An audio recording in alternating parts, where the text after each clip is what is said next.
कान्छा खुट्टा राम्रोसँग समात है। ल ल दाइ। अनि महिला सिङ दरसँग समात है। ल ल दाइ।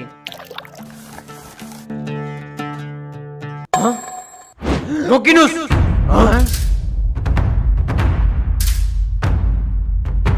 तपाईँहरूलाई लाज लाग्दैन? किन र?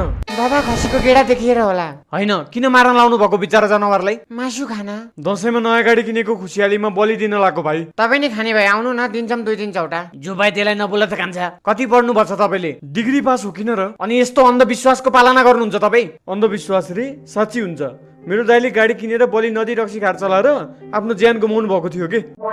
होइन के बोल्छ यो गिडे दाइ? विदेशतिर चाहिँ एक्सिडेन्ट भएको भइ छ होला होइन भनेपछि। तिमीले के काम गर्छौ भाइ? मैले बेरोजगार हो अङ्कल। त्यही भने ज्ञान दिन आकोस्। आफ्नो बाटो लाग साला शाकाहारी। बेरोजगार त तेरो बाउ पनि रहेछ नि। मतलब बाबा साइलो अङ्कल कतिखेर आउनुहुन्छ नि? अझ साइलो पनि छ।